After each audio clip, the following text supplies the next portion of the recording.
நீ எந்த ஜாதியை வேணாலும் இருந்தாலும் சரி, எவ்வளவு பெரிய ஆளா இருந்தாலும் இங்க வந்ததுக்கு அப்புறம் போனது சாம்பல் 2 கிலோ 2 கிலோ. ஒரு 50 கிலோ இருக்கிற உடல் வந்து எரிஞ்சிச்சுன்னா ஒரு 15 கிலோ கூட வராது, 2 கிலோக்குதே 2-3 கிலோ கூட வராது. அந்த எலும்பு நொறுங்கிரும். அவ்வளவு எலும்பு தானே, கறி ஃபுல்லா வெந்தாயிரும். அப்ப என்ன செய்ய, வெறும் எலும்பு தானே கிடக்கும். சிலது 90 மாதிரி வரும், எர்ராட்டி வச்சு எடுத்தோம்னா 90 மாதிரி வரும். நான் சாதியில வெயிட், நான் பணக்காரத்துல வெயிட், கடைசி வெயிட் 2 கிலோ. ரொம்ப வயசானவருக்கு வந்து ரொம்ப ஸ்ட்ராங்கா உடம்பு இருக்கிறவங்க எந்திரிச்சு மிஷின்ல எந்திரிச்சு உட்கார்ந்து இருப்பாரு கிழமெல்லாம், இப்படி எந்திரிச்சு உட்கார்ந்து இருப்பாங்க. ஆமா, ஆனா மூஞ்சி ஃபுல்லா மழுக்குன்னு இருக்கும். இந்த மூக்குக்கு மட்டும்தான் 2, இந்த இடத்துல மட்டும்தான் 2. எரிக்கிறப்ப எப்படி எந்திரிச்சு உட்கார்ந்து இருப்பாங்க? இந்த இடுப்பு இருக்குல்ல, இப்படி படுத்து கிடக்கல, டபக்குன்னு எந்திரிச்சு இப்படி உட்கார்ந்துருவாரு. கைய ஊண்ட மாதிரி, ஆனா கை ஊண்டாது. நமக்கு அது திடீர்னு பார்த்தோம்னா பயமா இருக்கும்ல. அது படக்குன்னு பார்க்கணும் பயமா இருக்கும். அது பழகுனால ஒண்ணும் தெரியாது. அவங்க உடம்பு வந்து கொழுப்பு உருவதான் எரிய ஆரம்பிக்கும். அது வரைக்கும் அப்படியே தெரியும்.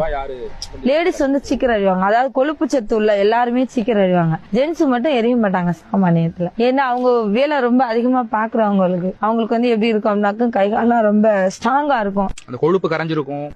கொழுப்பு சத்து இருக்காது, பட் சாப்பிட மாட்டாங்க. ட்ரிங்க்ஸ் அடிச்சு குடல்லாம் புண்ணா இருக்கும். அதனால அவங்களுடைய ஸ்ட்ராங் வந்து பாடி வந்து ரொம்ப வீக்கா இருக்கும். அதனால சீக்கிரம் எரிய மாட்டாங்க. லேடிஸ்னா சீக்கிரம் இருந்தவங்க கொழுப்பு சத்து ரொம்ப அறிங்க, உருக ஆட்டோமேட்டிக் பக்கத்துலயே போ. Download ShareChat.